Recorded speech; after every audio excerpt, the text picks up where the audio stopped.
All right, so we're talking about, all right, so I've started recording. We're talking about detailed summary. This is our detailed unit summary for the NOU 107. Okay, detailed summary for the NOU 107.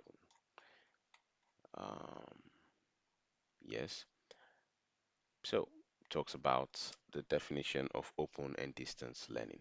That's the first thing in the content.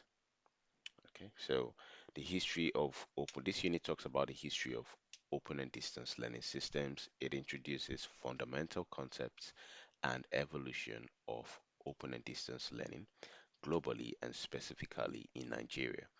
ODL is defined as a teaching and learning system characterized by the separation of teacher and learner in time or in space.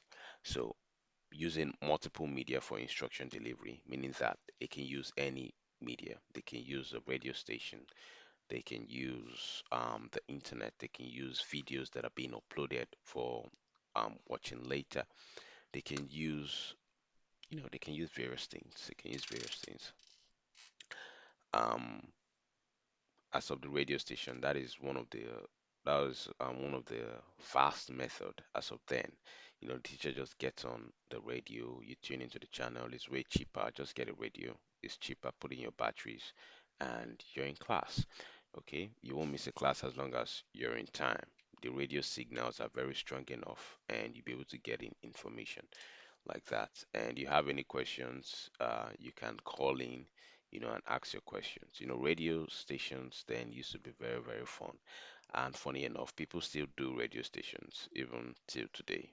People use radio stations. Very interesting stuff. But now, we have our phones, we have computers, we have internet, and most people are switching over to the YouTube. They're going to the YouTube channels, they're uploading videos in YouTube so people can get that information instead of, calling.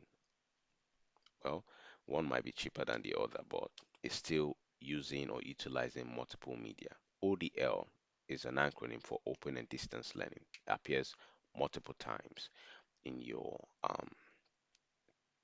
unit. So, in the first part of your unit, the 3.1, page 10, in the content, it talked about this definition.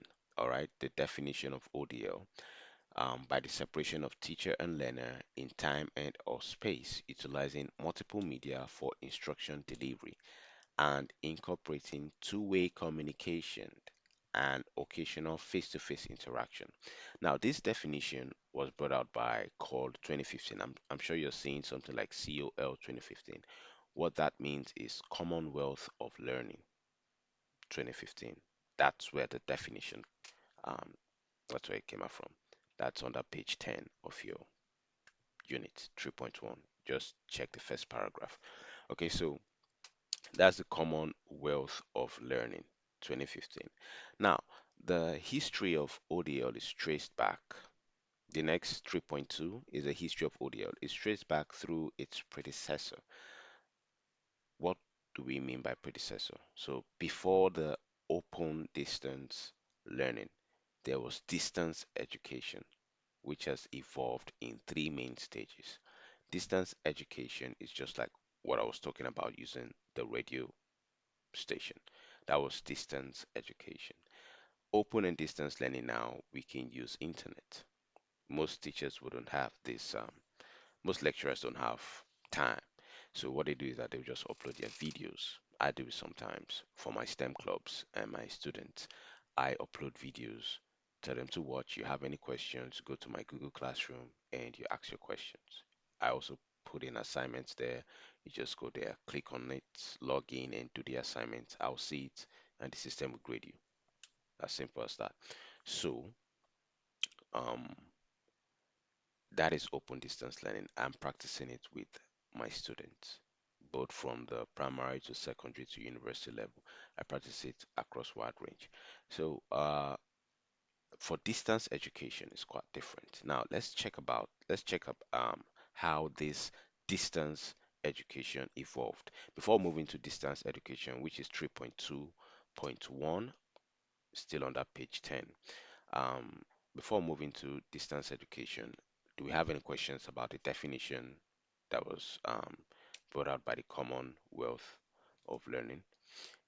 If we have any questions for that definition 2015, let's ask now before we move into distance education.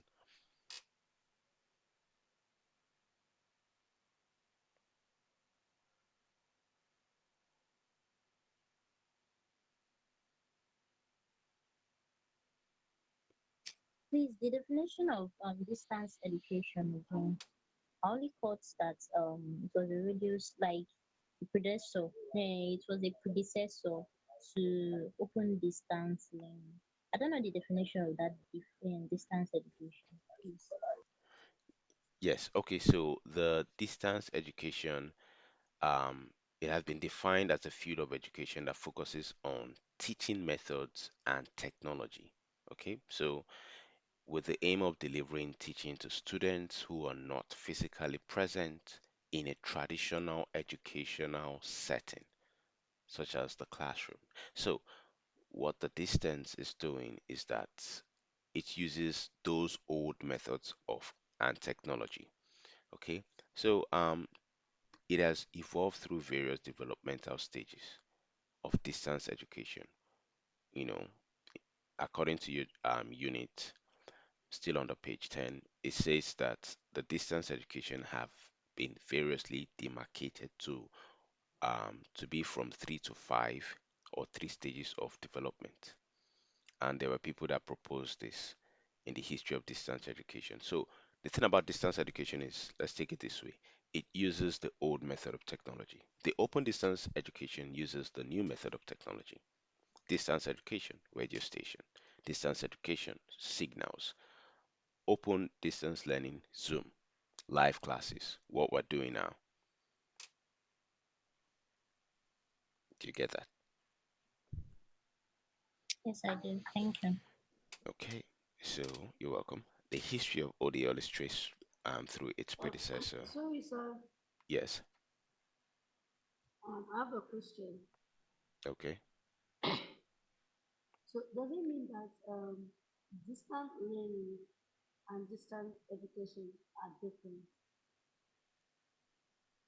Do you mean open distance learning and distance education? Yes, are O- different. Okay, one is the forefather and one is you know, the child. Distance education is the forefather, is the main guy. It is through distance education that ODL was birthed, through distance education. Yeah. So distance ODL is um, a development of the distance education. It has evolved over time.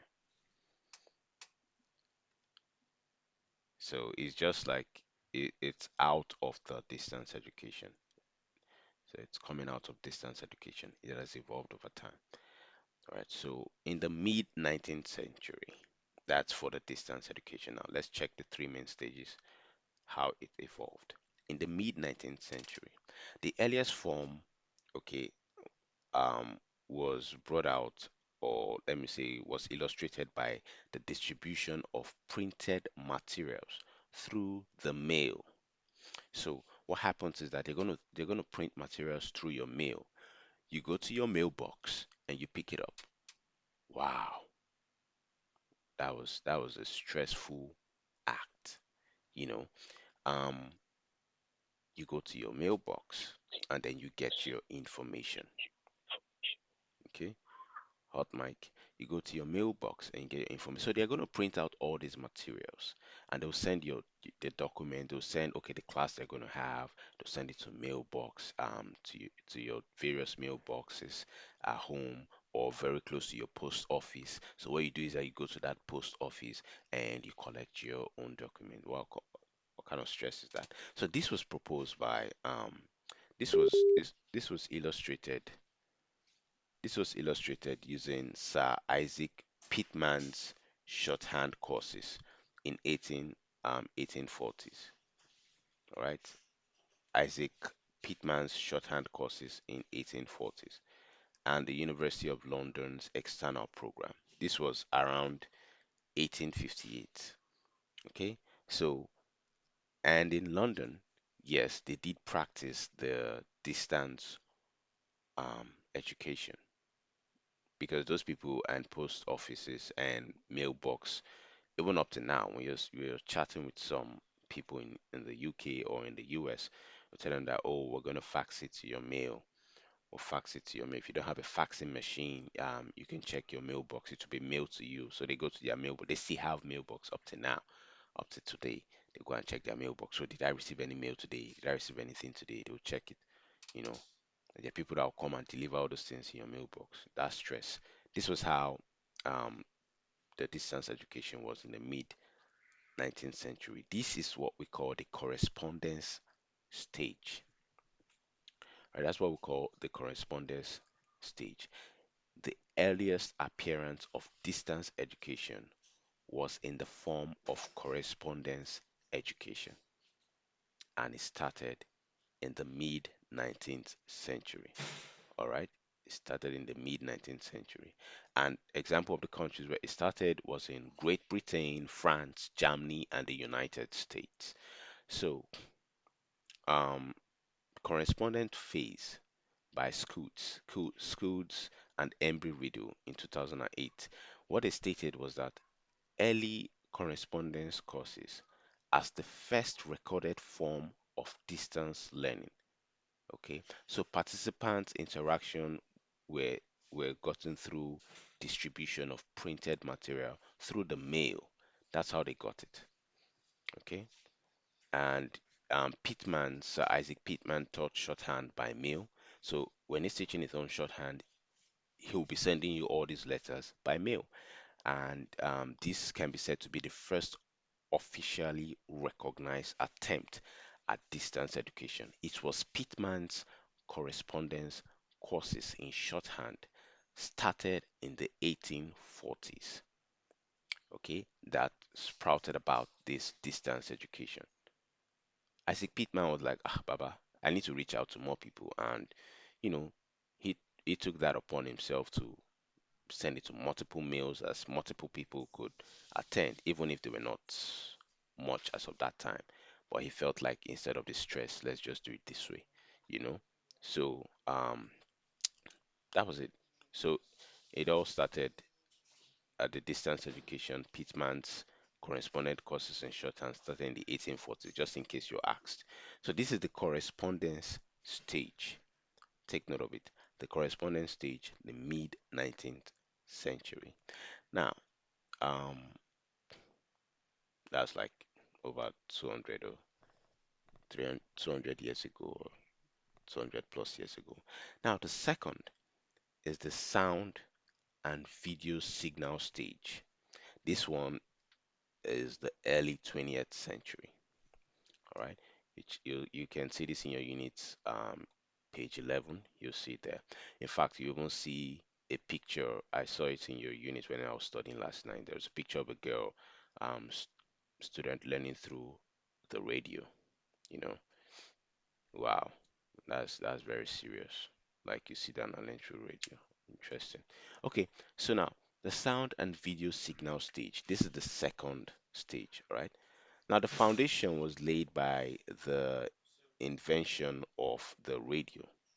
That's like the first educational instruction by radio heard in 1916. Please take note of Pittman's. Pittman's was 1840s, all right?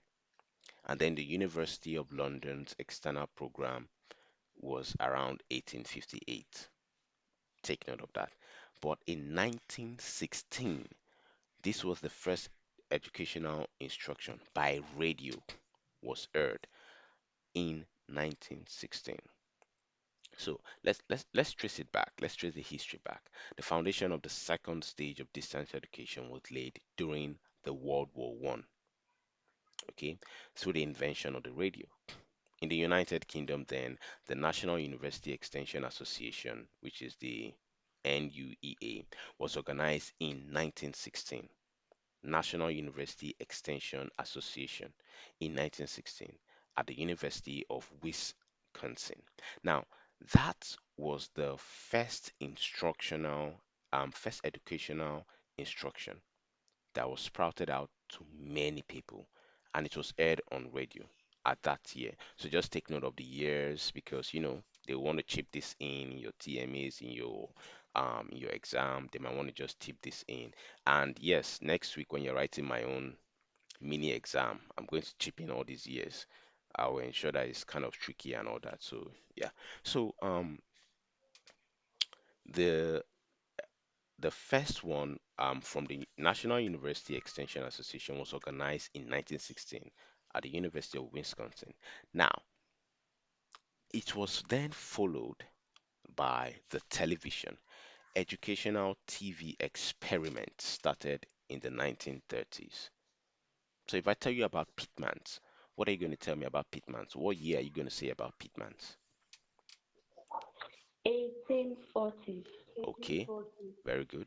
And the University of London carried on Pitman's program in what year? 1858. Okay, 58. 1858. all right, very good, very good, very good. And then the first educational instruction that was aired by radio was in what year? 16. 1950. Yeah, wait. 16. 16. Yeah, 1916. Yes, 1950. correct, 1916. Very good. And then TV educational experiments started in what year? 1930. Yeah, very good. 1930. Yeah, 1930s. Very good. So let us take note of all these let us take note of all these years because it's very, very important. So that we take note of the years. Very important we take note of the years. Okay. So yes, the history of distance education. The United States started the experimental radio broadcast with the College of the Air, which was later renamed the University of the Air in conjunction with the University of Wisconsin in the early 1960s. Meanwhile, Wisconsin has already started theirs in 1916. Okay, so by the end of the decade, that's at the end of 10 years, okay, at the end of, can you hear me?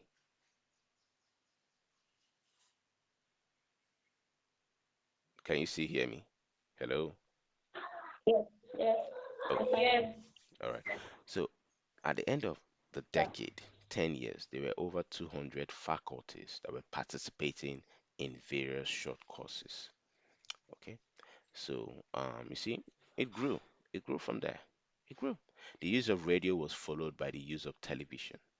Now, now the educational TV experiments started in, Hello, sir.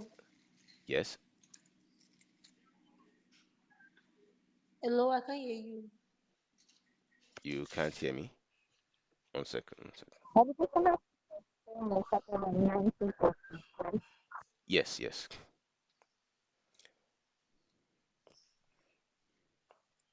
in the 1930s. Now, the thing is, the use of radio was followed by the use of television. The television experiment, educational TV experiment starting in the 1930s, but the television experiment itself began in 1874. But educational television did not start until the 1930s. That was between 1932 and 1934. Let's take note. The television experiment, making of the TV, using TV to broadcast, started in the year 1874, but educational TV experiment started in the 1930s. That's between the 1932 and 1934. I'm going to say that again because so we don't get confused on that. All right. TV Sorry, sorry. Sorry, production. sir. Yes. Hello, sir. Excuse me. Please, can you go back? I didn't get you.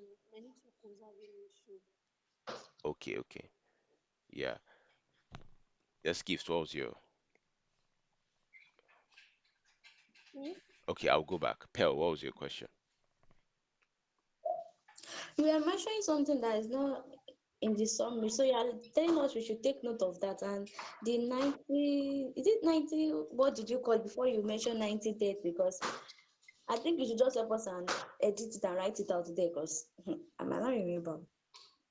Actually, it's not does not really have any points like that or something. So gifts, what I was saying is that there were 200 faculties, okay, that were participating in short courses by the time of the University of Wisconsin when they organized that radio. So at the end of the decade, at the end of 10 years, okay, when the University of the Air collaborated with the University of Wisconsin in the early 1960s, they had about 200 faculties, that were participating in all those short courses. Then I said something that TV experiments, this is not really a point, but it might be a point. TV experiments, making of TVs, making of televisions, okay, it began in 1874. According to your unit, for ODL and our distance learning, educational television programs and experiment started in the 1930s. That's the one that's in your summary. But I'm telling you that the making of TVs itself for the TV experiment began in 1874. All right. So educational television, the one in your summary, started in the 1930s. So educational television, after they made TV and the likes of that in 1874, the educational television did not start until after the Depression. Okay, when the United States of, when the University of Iowa and Kansas State College produced some educational program in 1932 and 1934. That's why the summary I brought out said 1930s. That's when educational TV experiments started. Okay, 1930. So let's just take note of that. Okay, so that's the second stage. The first stage is the correspondence stage where we talked about Pittman, we talked about Isaac Pittman's shorthand courses, and he started it. The second stage is the sound and video signal stage. That's the early 20th century, where we talked about radio, using radio, and the first educational instruction by radio was heard in 1916, not 16, 1960, like 1 and 6, 1916. And then it was followed by the television. That's the educational TV experiment that started in the 1930s. Okay, now the next stage is the computer technology stage. Now, this is where, it gets interesting because, it's coming closer to us. Now, enabled by the invention of computers and space satellites, allowing the delivery of programs to students far from campuses. Okay, this stage, continuous development led to what we now call the open distance learning. So you can see how it evolved from distance education to open distance learning. What we're doing now is an ODL. Okay, I'm communicating to you guys wherever you're seated in your houses and wherever I am. I'm able to pass information. That's ODL. I can put in a pre-recorded videos. I've seen that in some of your courses, where the teacher will talk about the introduction to the course. The lecturer rather will talk about the introduction to the course, and you know, you just put in that pre-recorded video for you guys to watch. Open distance learning. Okay. So yeah, that's open distance learning. Open learning is a newer educational movement, and this open learning emerged in the 1970s. Okay, this open learning is a newer educational movement and it emerged in the 1970s. Please let's take note of that. All right. Open learning is an innovative movement in education that emerged in the 1970s. You're going to be asked. So, um, its philosophy emphasizes learner choice regarding medium, place, pace of study, support, entry, exit points, and whatever. So it gives us more flexibility. That's what it gives to us. More flexibility, more space. I don't need to be in the closed room with an annoying lecturer or something like that. So more in the close, more in my own private space. All I need to do is, okay, I need to submit this and submit that. I need to do my assignments. I need to do my tests. I need to um, go for my exams, you know, and then I can still focus on doing other things. I can focus on my job. I can focus on, that's open learning. That's open learning. Now we have various open universities. There is MIVA Open Universities. I've seen another one, Swatch Open University here in Nigeria. I've seen like there are multiple open universities. That's just fantastic. You know, I'm actually in MIVA Open University. I just applied this year to MIVA Open University because my own life is Open University. I don't have time to be going for classes and all that.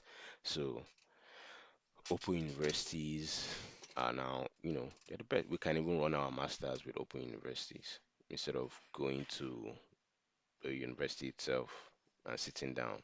Like, bro, that's so much stress. And well, people say, how then do you network? You network when you go and write exams, Biko.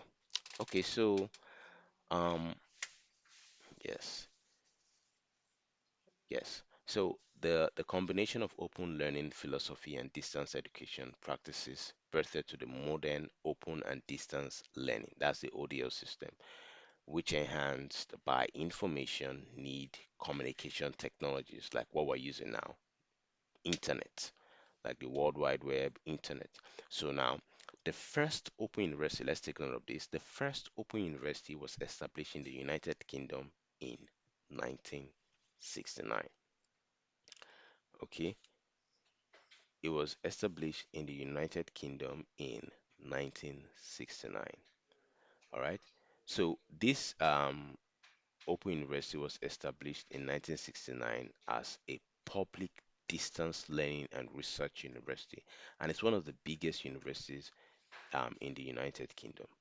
Okay, so since the humble beginning, many other open universities have sprung in, um, you know, various regions of the world. You get what I'm saying? So, one second, please. When I was reading, when I was reading your documents, they failed to mention something. Um,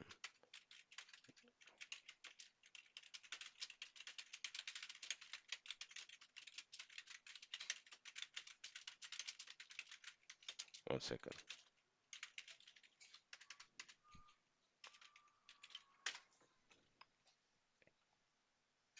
Okay, so that was 1969. Okay, they are correct about that. And then um, Open University in United. You might be asking me now that, so what was the name of this Open University? You get, because the document just said first Open University established in the United Kingdom, 1969. So what then was the name of this Open University? Like Azal. Okay. Mm,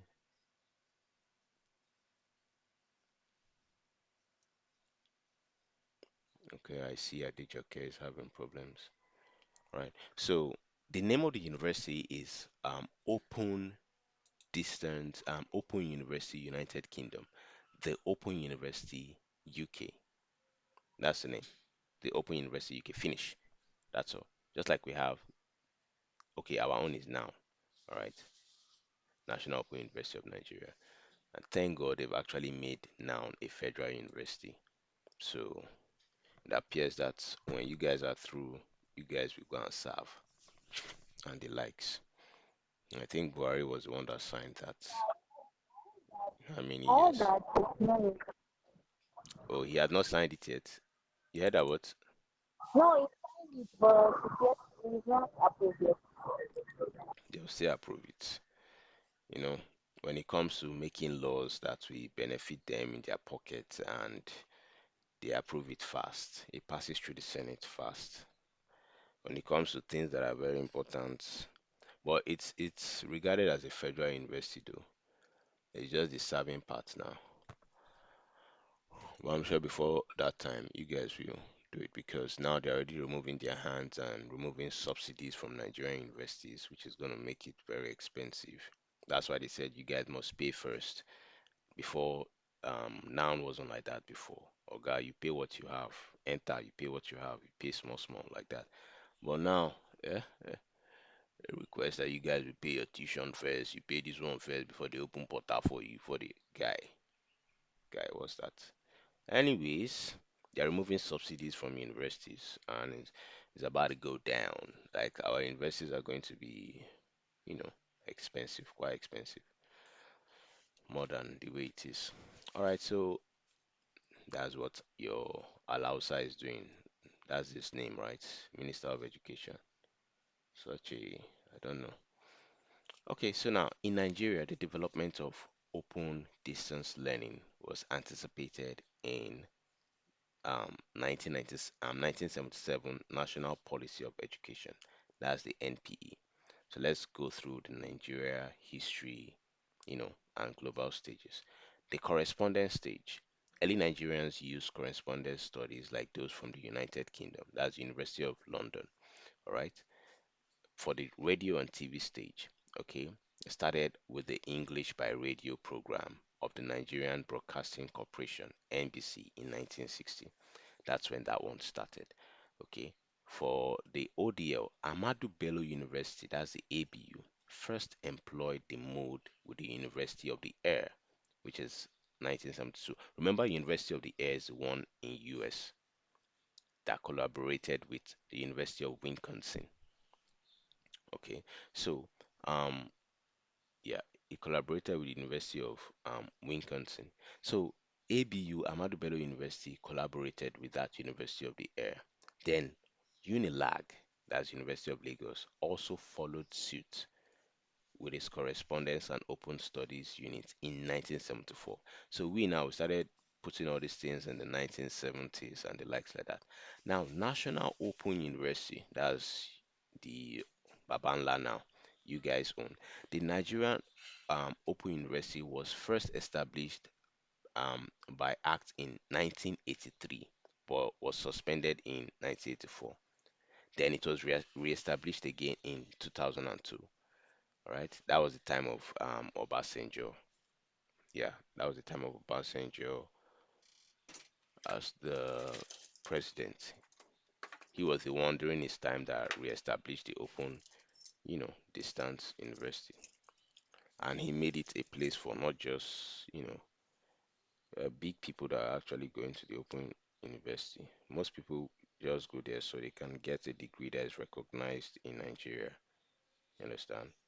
Yeah, noun is actually very recognized, and the reason why it's recognized is because they feel you guys have it harder in life. For those that go to normal federal universities, they feel they have lecturers at their fingertips and the likes. But you see, now students, you guys have it harder. They just give you your course materials. Attending classes is probably on your own or your, and then you're working and you're expected to study and pass. Wow, wow, magic. All right, so 2002, all right, that was when the National Open University of Nigeria, all right, was reestablished. That was during Obasanjo's time. Now is currently the only mono-mode ODL university. When we say mono-mode, Unilag runs and open distance learning education. They call it the DLE part. But the thing of Unilag, it is not a mono mode. It's not fully distance learning. Noun is currently the only mono mode ODL university in Nigeria. The reason why they're putting the only mono mode ODL university in Nigeria is because it's federal. Now we have other mono mode open university in Nigeria. We have MIVA, we have Swatch, we have which other one? MIVA was actually generated by Udemy. And now Miva is actually getting recognized as well. So there are other monomode ODL university, but according to your course, it is currently the only monomode ODL university in Nigeria, at least the federal one. So the units, Please, yes. can I ask a question? Mm-hmm, Please, you said the only mono mode and audio open university in Nigeria. mm-hmm. Please, can you give me? of mono mode. Mono mode, that means they are running only one system. Mono is one. So they are running only one system. Okay. So noun is distance learning. ODL, open distance learning. That's now. They don't have the conventional classrooms like Unilag have and the ABU have. They have conventional classrooms and they still have distance learning. You get? But now it's just mono mode. They only concentrate on distance learning. There are no other um, things attached. They don't have the conventional classrooms. Probably except lecturer. I don't even know how, even staying now, self, I don't know if lecturers actually reached out to their students or anything. Some of them are even in Abuja. You guys are in Lagos. So um, you might not even see your lecturer in the space of 3 years, or probably your head of department. Those guys, they're Abuja guy. So, or probably they're out of the country. So NOUN is currently the only monomode ODL university in Nigeria. That's now. That means they run one system, and that system is open distance learning. It's a very good thing, actually. I really like it. Just that some people that are, will I say, old school, I will not call them backwards. I would call them old school. Some people that are old school will argue with you and tell you, how is that university beneficial? Bro, it is beneficial, please. I get to develop my life at the same time I get to have my degree. Like, come on, man. And then, you know, if you go to a conventional university, you might 4 years of your life, or let's add with strike, let's say 5 or 6 years of your life might be stripped away from you. You know what I'm saying? Except you need that conventional, like medicine students now and nursing students, the likes, they might need to be there physically. You get to practice and do some other things. But other courses that I know that is something I can just read at home, or I can go for classes, you get, and get my degree. It's something I can just read at home. All I need is just to add a degree to it, attach a degree to it, because that's what the world or our society is recognizing now. Adding a degree to it. Now a degree is just a bonus. You need to have tech skills. They've added tech skills to it. The world has evolved to skills now, so you need skills. Most things are going online now. So moving, then coupled with the fact about transportation again for university, coupled with the fact about housing again, accommodation, baba. So yeah, open university is for people that are old school, they might argue with you, but guy, it has a lot of benefits. And guess what? They don't strike. They don't strike. 2 weeks ago, I read the news that ASU wants to go on strike again, right? Yeah, now doesn't strike. You come in 4 years, you can even extend your program if you want. If you don't want to write your exams, you can choose to extend those exams.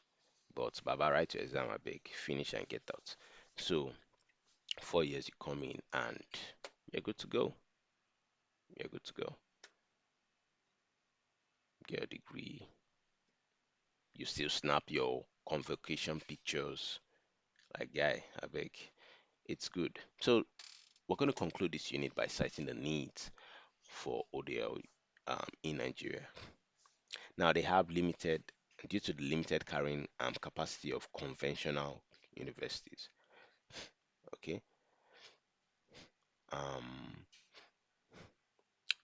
there is need for ODL. The reason is that NOUN can accommodate a lot of people. That's why they had to scrap JAMB, and JAMB is not a requirement. Most open universities, man, they don't care about JAMB. Why would JAMB be placing, why would JAMB be placing a hold on you guys? You know how many times that people write JAMB, people can, guy, I don't like, well, your Alausa said he wants to scrap JAMB. So let's see what they're going to do about it. They've actually started the process to sign it into the bill. So soon there will be no JAMB, but I pity those people that have written it in the past. You get? You write jam, you travel all the way to university to write post jam, and then the university will fail you. Bro, refund my transportation, refund the money I spent in the hotels, refund. Uh, but in Open University, just bring your wife, even MIVA, bring your wife results, you're good to go. Or if you're going for your masters, you just show them a proof of your first degree and they process it and you start running your second degree. Like, guy, it's just so easy, you know, it's so easy. So, but just that now subsidies have been removed from universities, and you guys will, you see that hustle you're hustling, you have to double it too, because school fees is going to choke. All right, so normal conventional universities, when I say conventional, the ones that they run to the classroom, that take keke napep around 5 a.m. or if that's if they see, or start jogging around 6 a.m. so they can get to their hall, you know, and God will help them. Your house is far away. Those are conventional universities, okay? So conventional universities, they leave millions of people unadmitted. Look at now, the admission for 2025, 2026 started August, but they were still admitting till October. Even when the TME has closed, they were still admitting, and people were still running their programs. You get, you know, they still put in a matric day after the third TME. They set out matriculation and all that. So you see, then they're going to be writing exam. Just you're getting in. So for instance, people that got in October now, you're just getting in and quick, quick, quick, quick. You're doing your TMAs, you're doing your tests, quick, quick, quick, quick. You're going to be writing your exam soon, probably November or December. Quick, quick, quick. You're done with first semester, you're entering the second semester. Like you're progressing. For conventional universities, on the other hand, it's a whole lot. It's a whole another story, whole lot of another story because you guys will come in and you might not even get the admission after the whole stress. And guess what? You start sitting down to study for JAM again.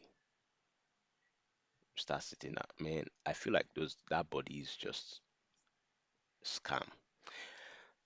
Anyways, even if you get a high score, very few have gotten scholarships.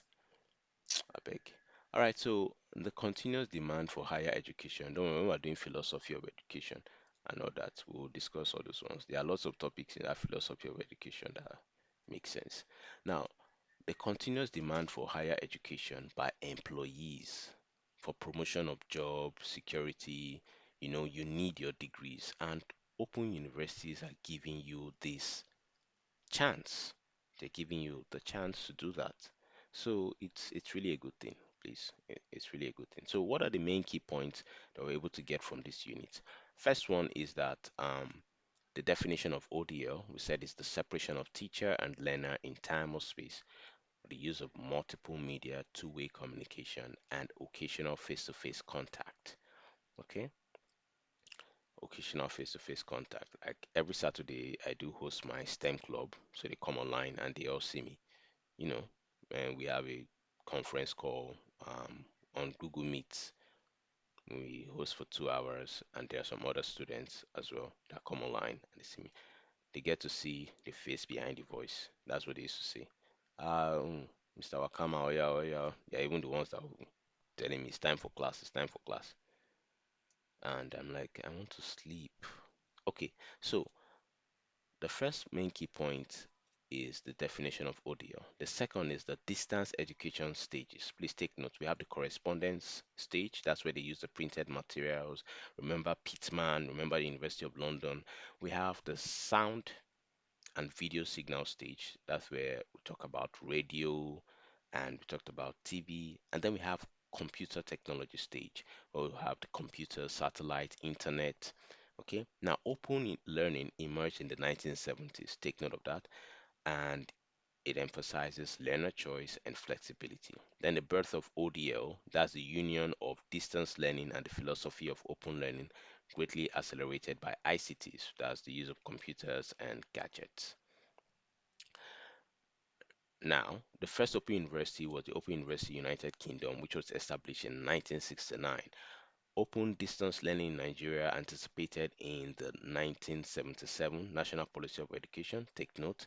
Early Nigerian ODL started with correspondence, that's the University of London external program, and radio. Just remember when Ahmadu Bello University had a collaboration with the University of the Air in United States when they introduced it. Then the first tertiary ODL in Nigeria, that's the Ahmadu Bello University, you know, with the collaboration of University of the Air in 1972, and then University of Lagos started their own in 1974. Then we have NOU. History of NOU was established. NOU was called Nigeria Open University, established in 1983. It was suspended in 1984 and re-established during Obasanjo in 2002. Now, justification of ODL in Nigeria, addressing the high number of qualified applicants that are denied admission by conventional universities, meeting the demand for higher education by working adults and facilitating lifelong learning. Yes, we are all working adults. We all have our trades, we all have the things that we're doing. So we're all working. At the same time, we get to study, we get to read, we get to have our degree. Man, let me just bust your brain. The main reason you're going to school right now, most times, yes, is to get the knowledge, yes, but we all know it's a degree, right? Like we're all after that certificate and paper. So we get to have that. At the same time, we get to build ourselves. Like that's just fantastic, don't you think? Okay. So do we have any questions? I have 10 questions from this unit. So do we have any questions? Yes, I do. I have a question. You said Abu Bakar, Amadu. sorry, AB, Yeah, Amadu Bello. Ahmadu Bello University, Yeah. collaborate University of the A. What is University of the A? And I cannot grasp that. Please comment. Okay. So University of the Air is a university in the United States. All right. And the University of the Air was the one that collaborated with the University of Wisconsin in the early 1960s. Remember we talked about when we talked about sound and video signal stage, we said that the foundation of the second stage of distance education was laid during the World War One with through the invention of the radio. Okay, in the United Kingdom, I said that the National University Extension Association was organized in 1916 at the University of Wisconsin. Remember the 1916 stuff? Yeah, at the University of Wisconsin. Now, the first, in fact, I'm going to need to ask questions on this history. The first educational instruction by radio was aired in 1916 as of that time. Now, the United States started the experimental radio broadcast with the College of the Air, which was later renamed the University of the Air. So, University of the Air collaborated with that University of Wisconsin that started the whole radio thing in 1916. They collaborated in the early 1960s, around that time. Then, after a decade, there were over 200 faculties that were participating in short courses. So the University of the Air is the one in United States. That's the one Ahmadu Bello University collaborated with um to start their own open university, open distance learning in 1972. And then Unilag started theirs in 1974. Do you do you get that? Yes, I do. Okay. So mm, yes. So just few questions. Please take notes. Oh, okay, I've dropped the summary. I've got the summary here, so please take note of the summary, take note of those years, and let's any other question, please. Um, so is that all for unit one? Is that what?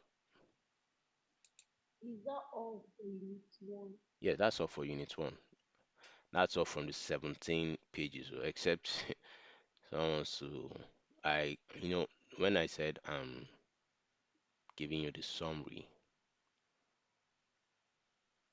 I'm giving you the summary. I'm bringing out key points from your summary. I'm bringing out key points from your summary that correlates with what you guys are doing. So there are lots of information. There are lots of information, a lot inside the 3.3 under Unit 1 that talked about Ahmadu Bello University with the air. Some even was talking about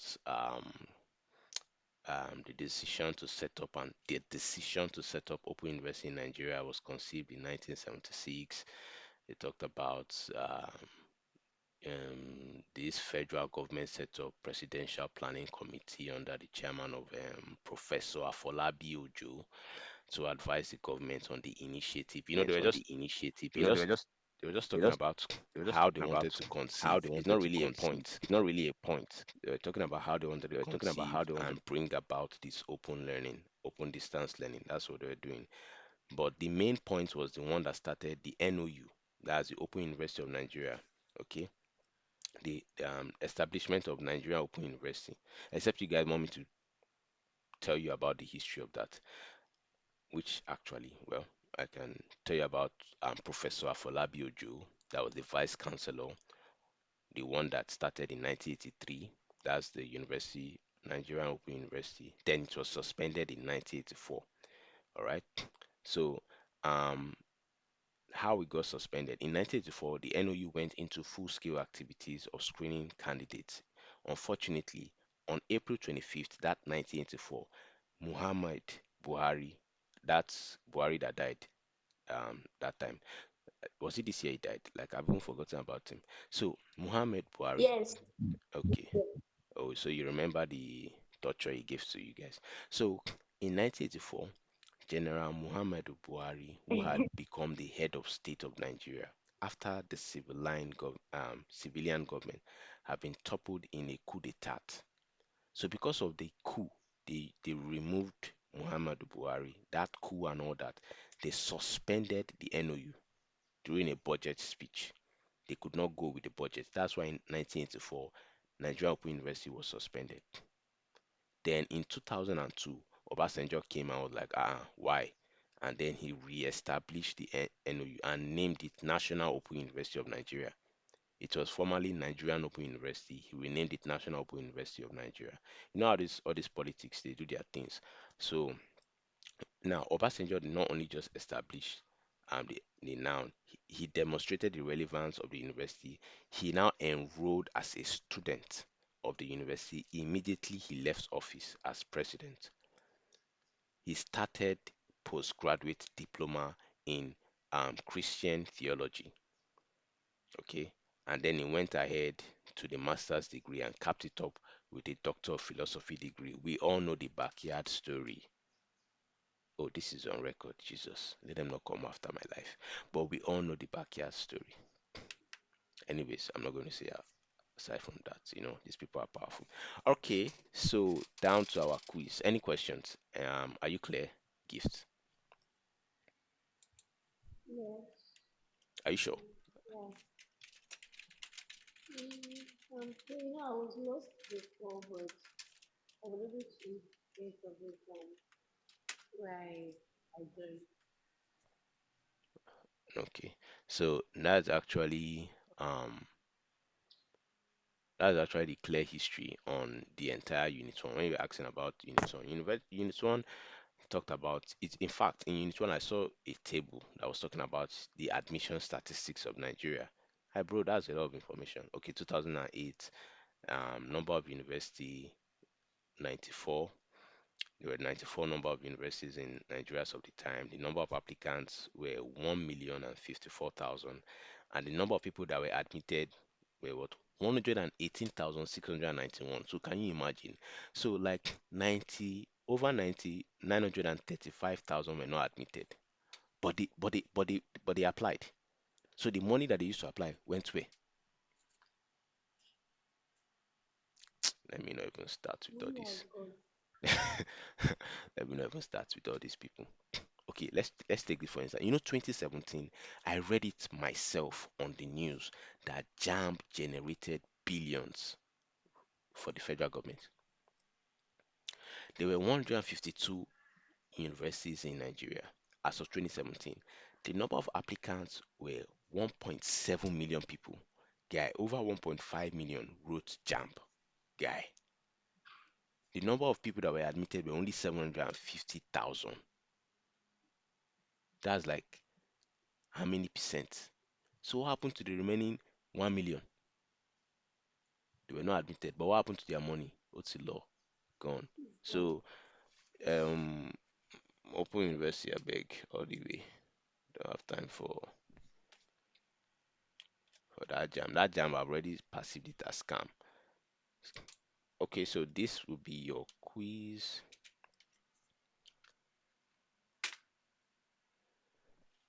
and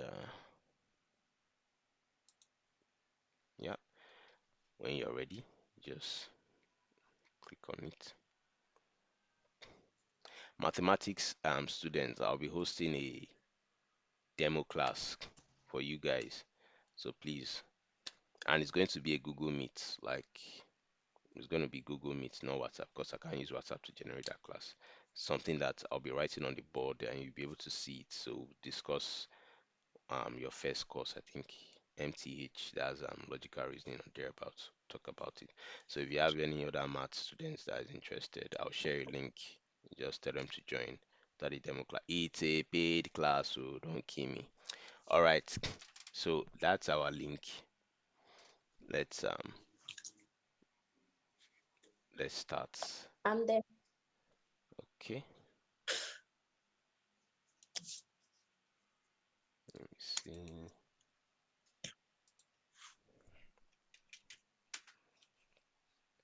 All right. So let's start that.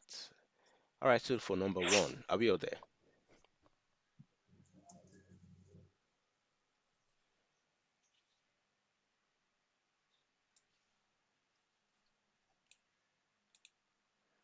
Are we all there?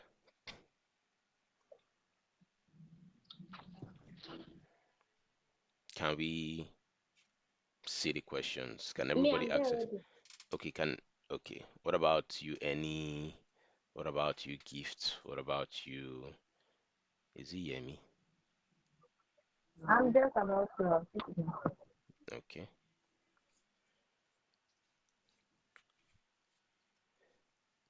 Gift, can you access it? Yemi, can you access it? Wait, is it Yemi? Hey, you will correct me, oh Jesus. Yeah, me see. Yemi, Only see. one yeah, me see. Yeah, yeah. Okay, okay. Yes. So, are we able to access um the question? Yes, yes, sir. All right. So, number one. Yes, I can. Okay, so let's start. Number one, provide a definition of open and distance learning, ODL, as adopted by the Commonwealth of Learning. You see that A, don't even think about option A. Don't think about it. okay, is option D. Option Education where the learner and the teacher are separated geographically but share the same curriculum and exam schedule. Are you sure? You see, all these kind of things used to confuse us. So, are you sure? Wait, let me check again. The question says provide the definition of open and distance learning as adopted by the Commonwealth of Learning. So, okay, um, what is this a system that seeks to remove the barriers to access to education, offering flexible learning opportunities regardless of time, race. I think C, I think C, C. time or background, race, hold on, or background, using no employer That's it.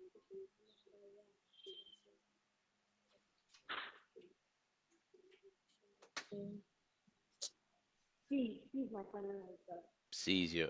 Okay. All right. Yeah, see. Okay. C. What about you, MC? What about you, Any? Yo, you guys all agree with C? C is my final answer. Yes. Yeah, so C is correct actually. You see, that A will confuse you, and D will also confuse you. Yes. But C actually explains the definition of it. So yes, C is correct. All right. Our next question. Outline the three developmental stages of distance education preferred by Scrooge and Embry-Riddle 2008. I mentioned this, but I didn't put it in my summary. Yeah, I plan it to be No, it was, um, Is it my summary? Oh, let me know when you. uh-uh. God. Then D. Okay.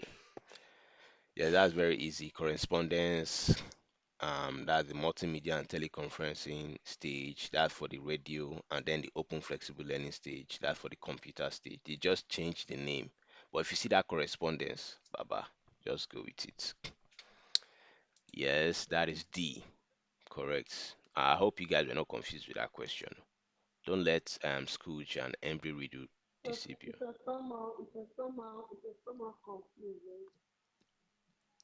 Nah, well, we talked about correspondence stage, right? They said stages of distance education. Yeah, That means it's three stages you used to evolve. And that D explains it well. Preschool, primary education, and tertiary education, wrong. The early stage, the expansion stage, wrong. Classroom instruction, hybrid learning, and pure, wrong. Like we never mentioned all these three things, but we talked about D. We talked about correspondence stage. Okay, next question. What is the core philosophical difference between distance learning and open learning? I think Eniola asked this question. wait, what is it called?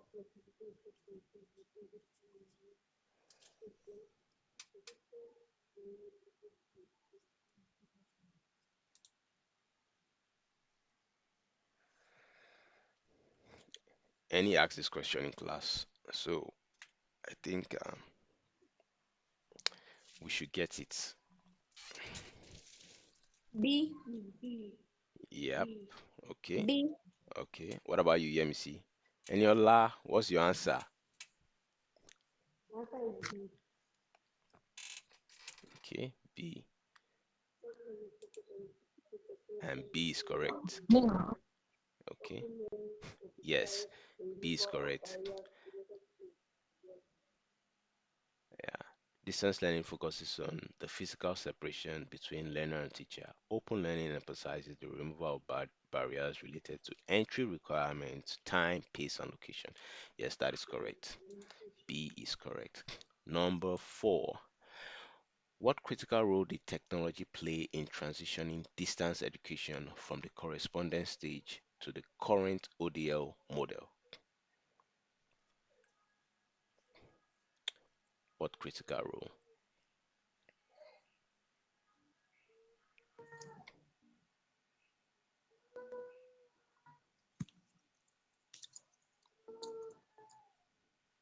What critical role did technology play in transitioning distance education from correspondence stage? Oh, they said from correspondence stage to ODL model. So, It introduced introduce the device media, that's the radio, TV, computer, and most importantly, enable the two ways when continuous communication across two devices that A. transcended the limitations of social media. That's it. A correct. Yes, that is correct. Eh, please, oh, you might get it very well now, but these are things that, please take that summary and read the summary. Go over the questions again. Like just be practicing. Okay, don't worry. Next week, before we start any other course, I'll first talk about the revision of what we did the previous week. Then we will do the questions on it before we That means start we the start. course so that you refresh your memory. That means we start with the just one side. I'll start with the Yeah. questions. Like if we're doing it, That means just 105 section, like the one we did previously. yeah, yeah, yeah. Were you in yesterday's class? No, I only was in this course. Okay. Number five. What significant event marked the beginning of tertiary ODL application in Nigeria? And which Eh? institution was Hold responsible on, for oh, the hold on, initiative? hold on, hold on.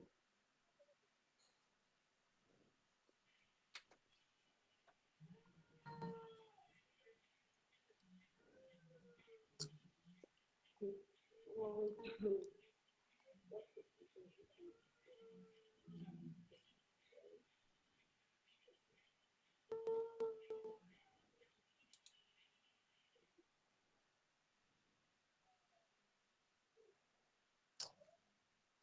A. Okay, The establishment of the National Open University of Nigeria. in 1983. Okay, Yeah. do we all agree with A? Do we think it's A? Wait, I Yes, don't. but I think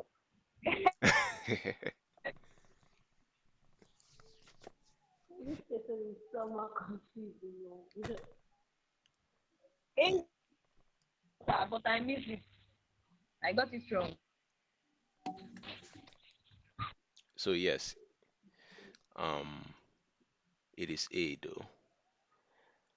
They said So can you explain? the significant events, like what sparked the beginning, what made Nigeria to move into ODL, open distance learning, um, you know, universities in Nigeria. What birthed that whole thing? It was not Amadu Bello, it was not Unilag. Like Open University became the mono university that uses that mono mode. So what birthed about it? It was the National Open University of Nigeria that started in 1983. So that's correct. Eh. Number six, which factor was a key necessity for establishing the ODL system in Nigeria?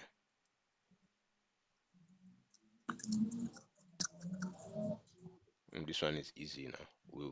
We've passed through all this. The answer is B. Yeah, B. yeah. Overwhelming number of qualified admission seekers rejected annually by conventional universities. Yes, very true. Like the statistics I told you guys about, and from your unit, they are generating billions. Meanwhile, we they're not giving us admission. Can you imagine?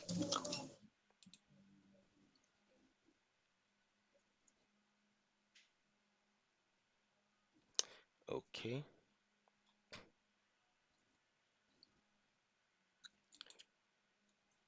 1 second. All right, so D is the answer. Yes,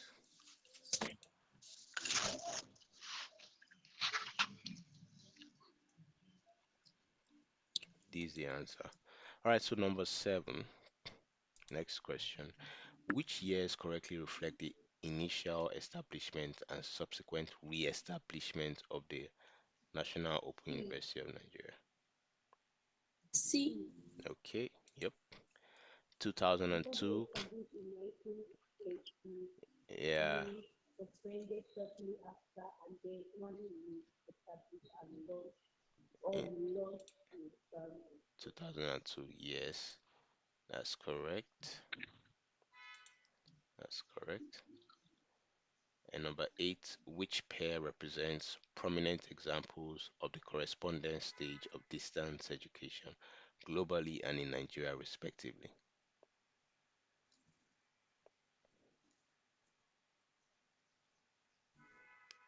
No, United Kingdom Open University B, or sorry, C, They said yes, sorry, correspondence stage.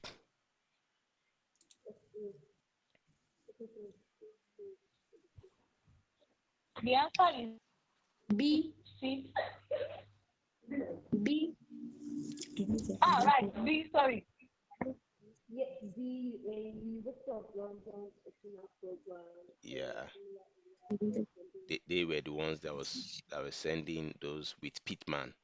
Remember Pittman? He's the one they used that University of London. No, Yeah, B. Okay. Number nine. How did the 1977 National Policy on Education, that's the NPE, in Nigeria anticipate the coming of the ODL system?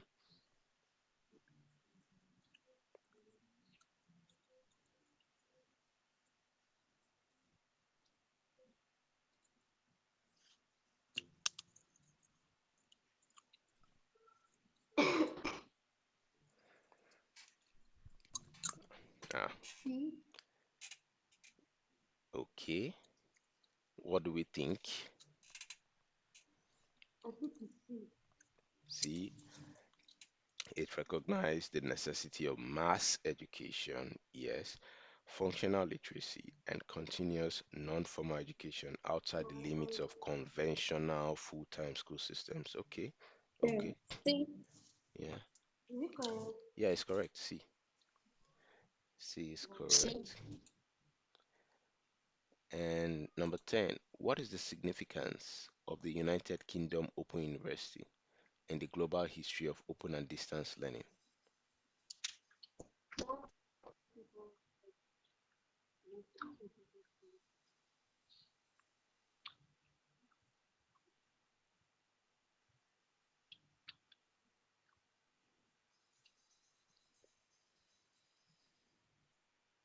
D. Um, Open University, United Kingdom, oh, see. not University of That's London. true. A, yes, You A. say A. A. It is A. Yeah, A. A. A. yeah. This one is Open It's University, actually United Kingdom. D. Eh? No, the A. signi D. no, no, no. It It's is it's A. The significance of the is United A. Kingdom or the A. Open University of United Kingdom in the global history of ODL is that it was the first, so it pioneered the integrated technology based of ODL. Remember, it was the first open university, that's the Open University United Kingdom. Okay. So, and it also made transition from that correspondence stage where they were sending mails to distance education system as serving a global prototype. That's when other universities, other open universities wanted to start. So UK, Open University United Kingdom was the first to start. This was, remember, it was in the year 1969. So, uh, Okay.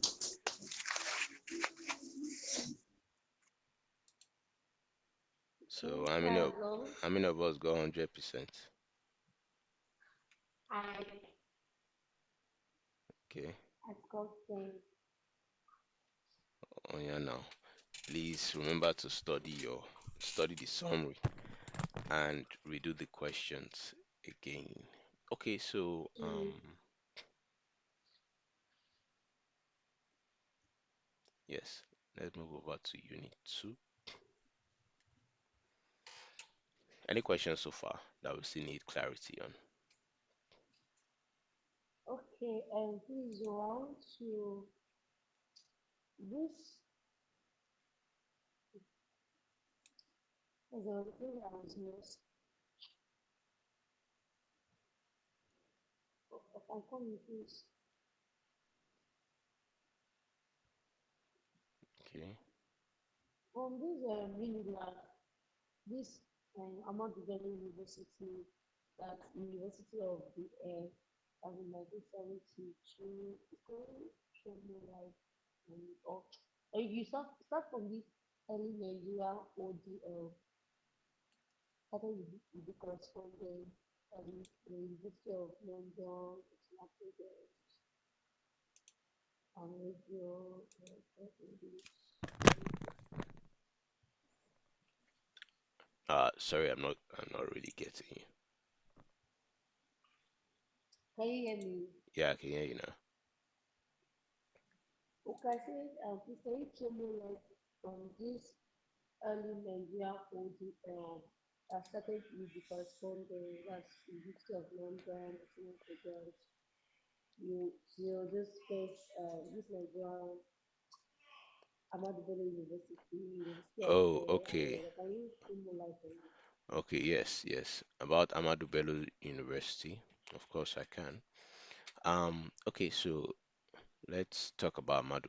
Amadu Bello University, the open distance learning mode, it was first employed at tertiary level in Nigeria by Amadu Bello University. And when it was established,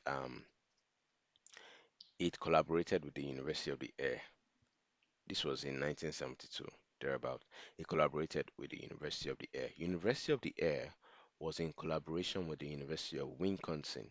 Remember, Wisconsin was the first Wisconsin was the one in United Kingdom, okay, University in United Kingdom that started this distance education.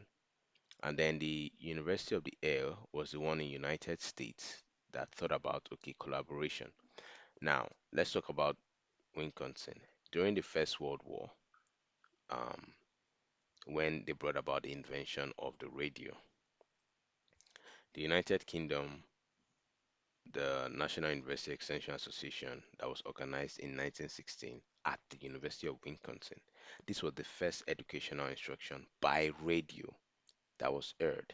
Now there was collaboration. University of the Air was like, okay, actually it was called College of the Air, but they renamed it to University of the Air when they collaborated with the University of Wisconsin using their radio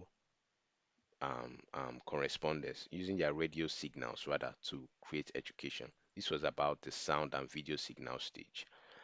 That's the University of the Air. At the end of the decade, there were over 200 faculties. Then Ahmadu Bello in 1970s, in the 1970s, we're now like, okay, let us collaborate with the University of the Air so that we can start our own distance learning. Okay, so we can start our own distance learning. That's what the Ahmadu Bello University did. They collaborated with the University of the Air in the 1972 so that then they started their own distance learning, but it was not open as of that time. It was still using of signals and radios and using TVs and the likes. Now the University of Lagos followed through and followed the Ahmadu Bello University's initiative in 1974. But for them, they established correspondence and open studies units. Correspondence and open study units known as the COSU, that's what they called it in Unilag then, where people get from radio, people get it from radio, people get from radio, people get from mailbox when they go to Unilag, you see it in mails, you get it on radio. That's what they did in the 1974. Amadu Bello collaborated with the University of the Air in 1972, and University of the Air collaborated with University of Wisconsin in the 1960s. Wisconsin started broadcasting educational content by radio in 1916. Are you seeing all the collaboration and how they entangled? So then University of Lagos followed Amadu Bello in 1974 and created their own. They now call it DLI, Distance Learning Institute in Unilag. If you go to Unilag now, you can apply for DLI. That's the Distance Learning Institute, and it's expensive as hell. So Oh, yeah, very expensive. So with this act, University of Lagos became the first um, Nigerian tertiary institution to operate dual mode. When we say dual mode, like University of Lagos continued from the normal correspondence stage of using radio, using mail, they continued and created Distance Learning Institute. Okay, then they became the dual mode of the open and distance learning. So that means they were running the conventional system at the same time they were running um, an open and distance learning system, which is known as the DLI. Now, the decision to set up an open university in Nigeria was first conceived in 1976, 2 years after Unilag started their correspondence.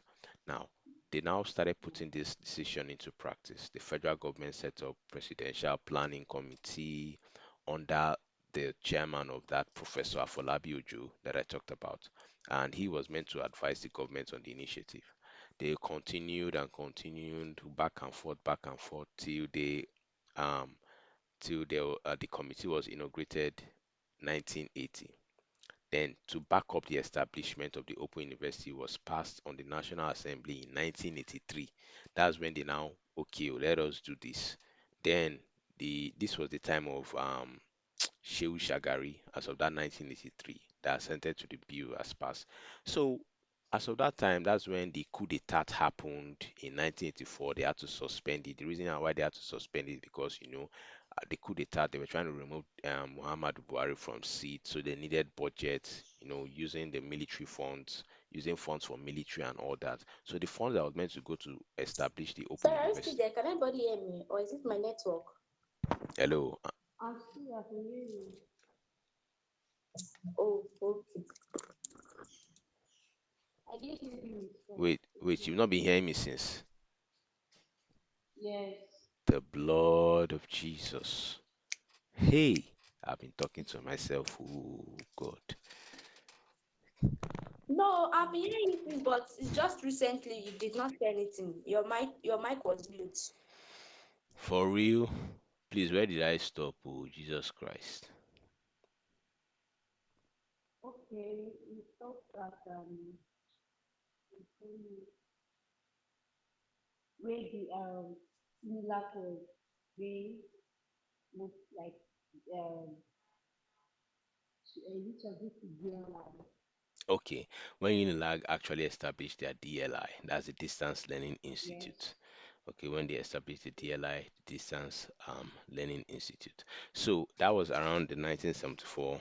They became the first Nigerian institution to operate dual mode. That's to not mono mode, dual mode. That's to have open distance learning at the same time have a conventional university. Then the decision to start an open university in Nigeria was first conceived in 1976. To put the decision to practice, they brought about a committee to plan it, which was under Professor Afolabi Ojo, and then they inaugurated the committee May 1st, 1980. To back up the establishment, the Open University was passed by the National Assembly 1983. That was around April time, 1983. So to demonstrate the seriousness and everything. So it was during the time of Alhaji Shehu Shagari that they passed that bill, 1983. Now, okay, let us get money to back up the Nigerian Open University. That's when the coup d'etat happened, that General Muhammadu Buhari was going out as head of state of the country. They are going to need money for military and all that. So the funds that were meant to be used for National Nigerian Open University, those funds were seized in 1984, and they just put the university one side. Let us continue our normal, use the funds for something else. That's why it was seized.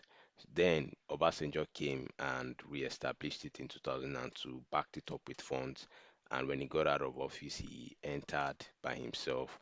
You know, he also graduated from the university, so that it would be something recognized. And then there were other top people that have passed through NOUN as well, or we can say that they are old boys of NOUN. However, we are not seeing. Anyways, let me not talk too much. So that's how we actually use the correspondence stage and move to. Amadu Bello was using the correspondence stage as well as the radio signal stage in 1972, and Unilag followed in 1974, adopted that same stage. Then Unilag later grew to develop their own distance learning institute. But the decision to make Open University in Nigeria was now 2 years after Unilag adopted the correspondence and radio stage. They've not yet started the computer stage. Oh. That was 1976. Then 1980, 4 years after 1976, they inaugurated the committee that was led by Professor Afolabi Ojo. He was actually even the vice chancellor of the Nigerian Open University. He was made the vice chancellor of the Nigerian Open University in 1980. In 1983, they wanted to pass the bill. They were actually signed it. That was the time of Shehu Shagari. They actually signed it to establish the bill. 1984, time to drop the funds. You see how something spanned from 1976 to 1984, 8 years. Nigeria is wasting time on university. Ah, God, my country. 1984, um, the funds were seized, so they could not do anything because of the coup d'etat and the war. Then 2002, Obasanjo came. Oh yeah, oh, I've collected funds, so let's do this. And he now changed it from Nigerian Open University to National Open University of Nigeria. And then they started using the internet. That time, computer systems were already um, used, made available in the country. And this was how they moved from the correspondence stage to the computer technology stage.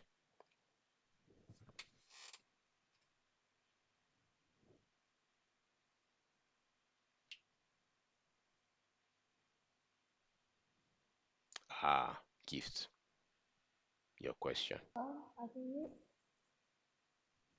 Not that I understand myself. Okay, yes, we just munched through a bunch of history. Let me see.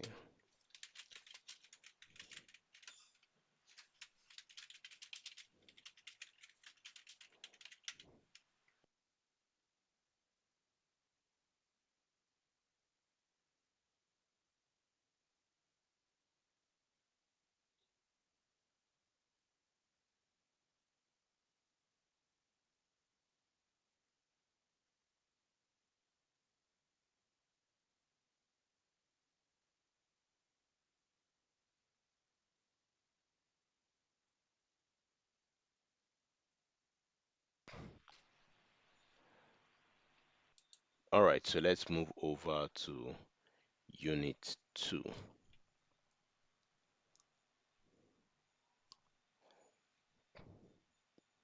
Let's move over to Unit 2. Are you And, getting the summary for us? oh, summary. Yes, so. Yes. Let me get that summary. Mm, let me even read. Yeah, I read Unit 2, but I didn't read it so deep. Okay, I read Unit 2. I finished it. Okay, so this is the summary. Unit 2 talks about characteristics of the open and distance learning system. That's what it talks about. Characteristics of the open and distance learning systems.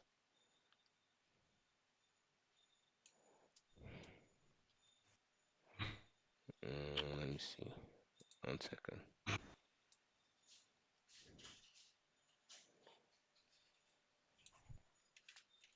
All right, so I'm sending it here. Let me just type some things here. Mhm. Okay, so I think this is well placed. And these are my key points.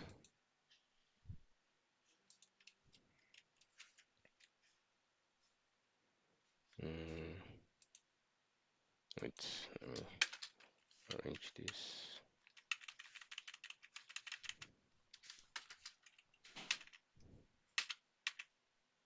All right, so let's talk about the unit 2. I just want to send my key points first.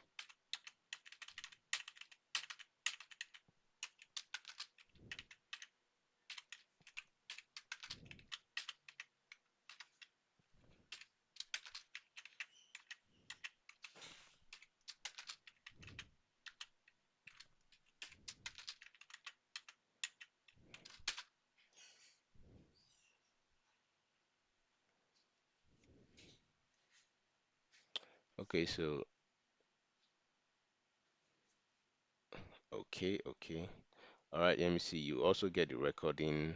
Um, wow, this recording will be. That's why I cannot upload it on WhatsApp. WhatsApp will cut it short. All right, so yes, let's talk about Unit 2. Unit 2 talks about the unit discusses the unique features that distinguish open and distance learning, all right, from conventional face-to-face education. Okay, unique features, all right, that tells us about the open and distance learning from the normal conventional face-to-face education. These characteristics explain the philosophy and operational modes of ODL institutions like NOU. So what are the main characteristics of NOU? The main characteristics of NOU. First one is the separation of teacher and learner. This is the most distinguishing feature because it is occurring in various ways. So according to your units, the first way it is occurring, this one's in page 19. You see it under 3.11. The first way is through place. Teacher and learner are geographically distant. Lecturers in Abuja, students are scattered nationwide. That's what I was telling you guys. Your lecturers and your course facilitators or Baba, most of them are in Abuja. Some of them are not even in the country. You get so hardly you will even see your lecturers. Hardly. Even in Miva University, most of the lecturers are in Abuja. But some of them do come to Lagos too, and we see them. But some of them are based in Lagos, some are based in Abuja. It depends. Another under separation of teacher and learner, time. Learning is often when we say asynchronous. Asynchronous means that it is not in sync. You can be learning at your own pace, like what we're doing now. We're learning now, while some people are not learning now. While when others are learning at their own time, we're not learning. Do you understand? So it's kind of like different. So learning is often asynchronous, allowing students to study at their preferred pace and schedule, regardless of the instructor's timeline or geographical time zone differences. Now, the second main characteristic, according to your unit, is called openness. Yes. So if you even read the separation of teacher and learner guy, like the thing is a long note. In fact, that thing almost occupied the whole page of 19. It has two paragraphs. Then the second thing is openness. Okay. Openness is the second characteristics. The core philosophy of ODL is signifying a shift from closed educational systems and is categorized into openness as to people, meaning that we are open, you know, we are free to move, relax, we don't have any entry requirements. Rigid entry requirements means you're not going to be putting in one kind of jam or putting in this and that. Mm-mm. It is open to us, open to people. Okay. Openness as to place, removing the physical boundary of the classroom. Okay. So learning can occur anytime, anywhere. It is ubiquitous learning. You can learn anytime, anywhere at of your choice. The third one is open as to ideas. It's promoting free and unrestricted distribution of educational content.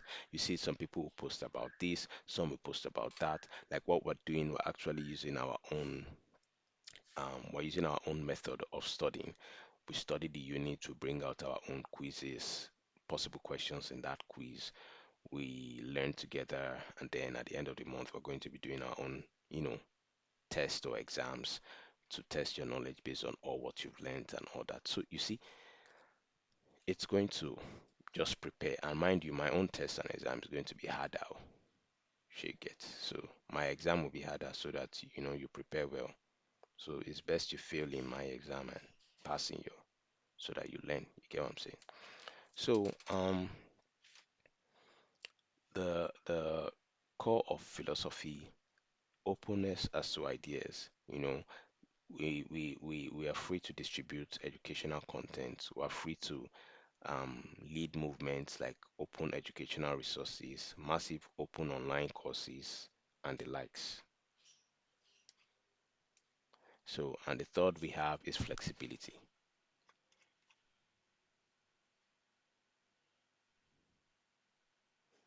Okay, the third we have is flexibility. Yes, so yeah, I hope you guys, how you guys dealing with lights? Ah, okay, all right, any. Okay, the third we have is flexibility, and flexibility allows we learners to control our educational experience in three areas: time, using asynchronous methods to participate in activities outside of a fixed schedule. So you can just go in and watch the Zoom video, or watch the recorded video, watch the recorded class anytime of your choice. That's the meaning. Place, we can study anywhere. You can study under, as of yesterday, I was somewhere else. I was not at home. Was it yesterday? Nah, on Thursday, right? Yeah, Thursday I was somewhere else. I was not home, and I just went somewhere and I used my phone for the class. You see that? So, um, That's place. We can study wherever is convenient, no adverse effects from relocation or job transfers at all. Then pace. Learners can choose the number of courses, minimum of 10 credit units in noun to cope with their learning speed. Okay, so you can choose your number of courses. You can increase it to 11 or 12 courses. If you want 15 courses, you can do that. You're good to go. You get, but I think you guys should just stay. Sorry, Yeah, you said if we want to increase our courses, we can increase it to 15. What if we want to reduce it? Can't we reduce it? a minimum of 10. Gosh. Ah, but some people course are 9 now. And they did not pay Some are for offering 9. they will still do the course, guy. They are delaying that course. Everybody. They are delaying the course. Okay, now someone like me know that I'm offering 9 courses because Sound like you that have opened what? I'm offering 9 courses. Probably it's because of your department. I'm sure you're not in education, right? No. Yeah, it's your department. Your department has things of calculations, and because of all those calculations and maths, they will reduce your number of courses. But you see, departments that don't have those mentals and all those things, they will increase their number of courses. That's how it is. Just to Like cause, any now any is offering 9 courses. just to cause balance. Does she have any calculative course within her course? No. It is also education. Primary education. Well, probably it's their Yes. department, but now actually it's minimum of 10 credit unit courses. I don't know how they want to mark it. Probably a course can be split into two, and then they will access you guys like that. Or they are joining two courses to But one. but in my own course too also, we have people that are offering 9 courses. 9. I'm not your admin now. Go and reduce your course if you want to. Ah, That's like a cheat now. They're cheating others now. Like me, they're cheating me now. How will I be offering 10 when others are offering 9? oh yeah, go and reduce your course. You can remove a course now. Go to your portal and remove it. You've I'll go actually and remove the one that has 3 units course. you've actually paid for it already. So I don't even know. Anyhow, sha. Oh, oh God. Accessibility. ODL provides learning opportunities to disadvantaged individuals, including prisoners and physically challenged people. Okay. Okay. So your unit mentioned women in PUDA. Do we know what that means? No. Okay. So what women in PUDA means, the seclusion of women from public observation. All those women that used to wear clothes, they will cover their head to toe. Okay, you will not see anything. Muslims. I'm talking of Muslims. Those Muslims, those Yeah, Muslims, yeah. So, Yeah, they are Elias. We call them Elias. those areas. okay. So that's what we call women in Puda. Okay. Um, the seclusion of women from public observations by means of concealing clothing, including veil.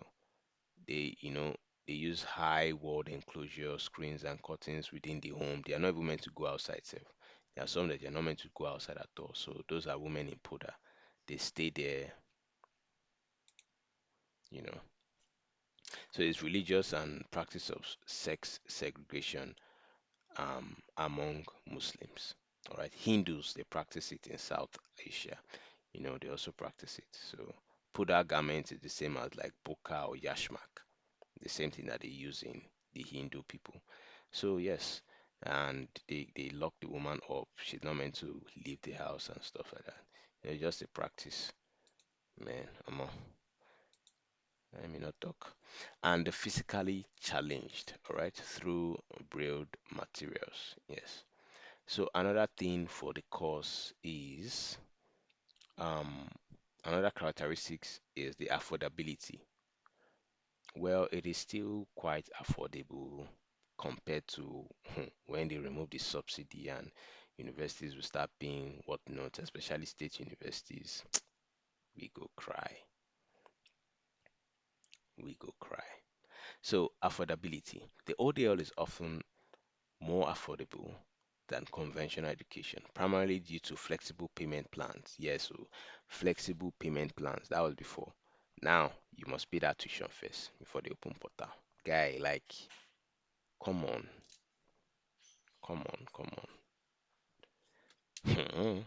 Flexible payment. That's the affordability. I don't know what's going on now. So, and then no buying of books from lecturers. Students can pay compulsory fees and defer course or examination fees or register for minimum credit units as well.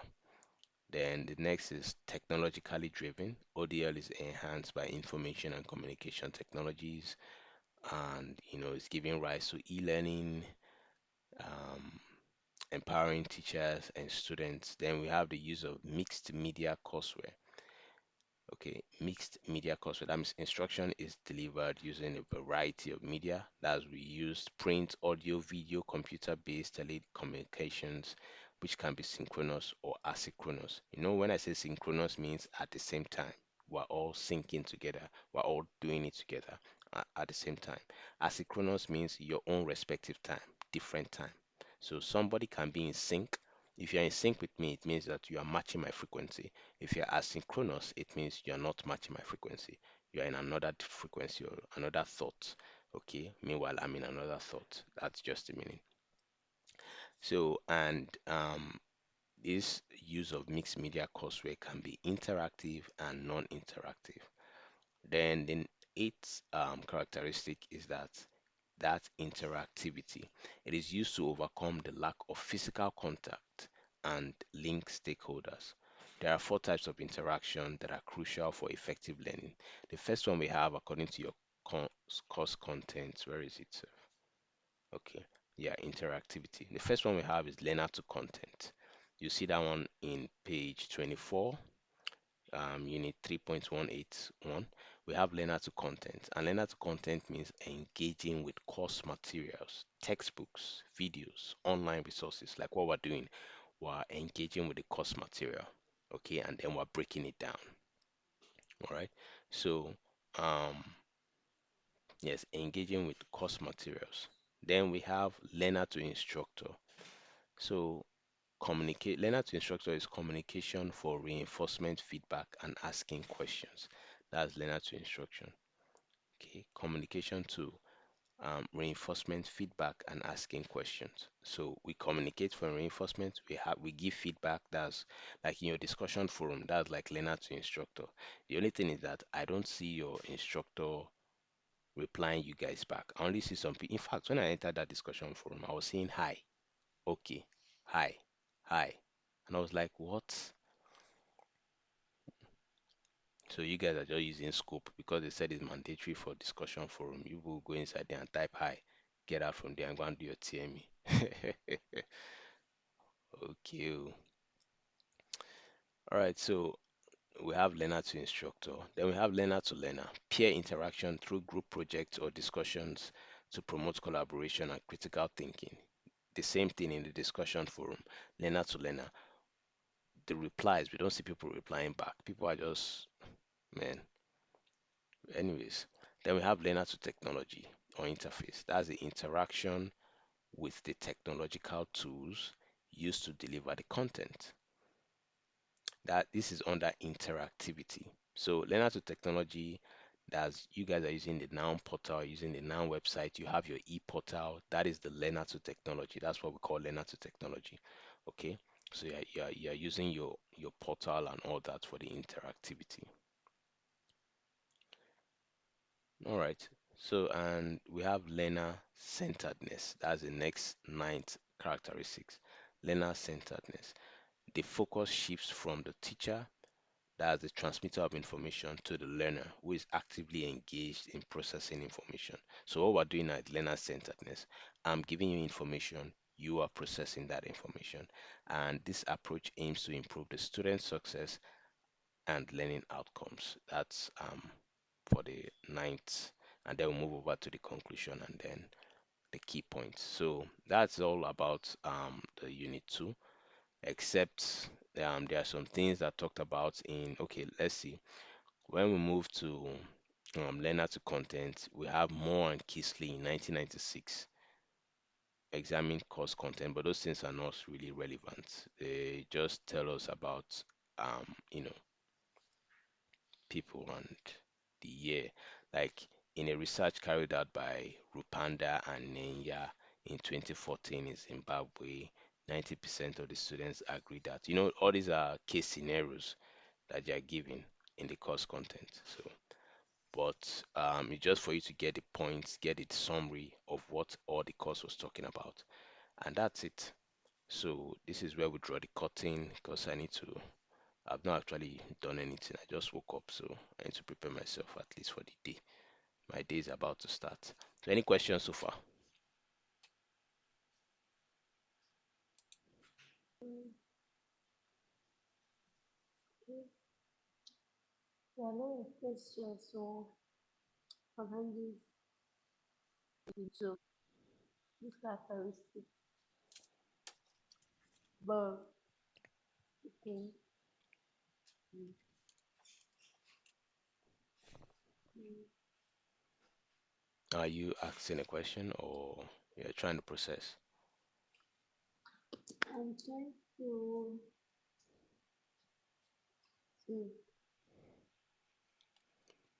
To process, huh? okay, concerning this, yes, concerning this affordability. Wait, there's a thing I was confused because okay, concern let me just know what you're writing. Like the main characteristics are what? The main characteristics are the place, time and openness, right? Yeah, the main characteristics are The separation of place, teacher and learner. Under separation of teacher and learner is where we have place place, and, yeah, okay, time and time and openness. no, no, no. It's where we have place and time. It's where we have place and time. They said separation of teacher is it occurs in two dimensions. That's place and that's time. Okay, oh, okay. Separation of teachers and learners. Okay, to distinguish them like their features. Yes. Then Okay, that's openness the place and time. Exactly. and time. If you see Okay, so this openness, openness. you see that Mm, the openness is categorized into openness as to people, openness as to place, openness as to ideas. Okay. okay, Yeah. Then flexibility is the third main okay. character. Okay, that means um we have like okay We have separation of nine the nine teachers main and characters. separate separation of teachers and learner one. hmm Openness We two, have openness two. We have flexibility flexibility three, three. accessibility, We have accessibility four. We have affordability, affordability high. We have technological driven driven, six, and we have use of use of mixed mixed media media. courseware, Okay, Cosmo seven, and we and have we have interactivity mm, that's eight, eight, and the and we ninth have one is learner centeredness. um, learner to center. That's what I have here. Yeah, learner centeredness. Okay, That's the ninth one. All the under interactivities where we okay, have learner to content, learner to instructor, learner to technology. That's under interactivity. You see, it says four types of interaction are crucial for effective learning. Learner to content, learner to instructor, learner to learner, learner to technology. Then learner centeredness is number nine. okay, okay. Yeah. Absolutely. Okay. So that means the rest are under Yes, they're this under learner one. to technology is under Interactivity. interactivity Yeah. and under this flexibility, time, place, and peace is under it. Right? hmm Okay. Time, place, Um, peace is under flexibility. and under openness, we have open to. Openness as a person and openness as yes, and openness as an idea under openness. Openness as to people, openness as to place, and openness Sorry, as to people rather, yes, ideas. and Yeah. ideas. hmm Okay, okay, I understand because I was confused. Okay. All right. So that will conclude the class, and we can say Unit 1 and Unit 2 has actually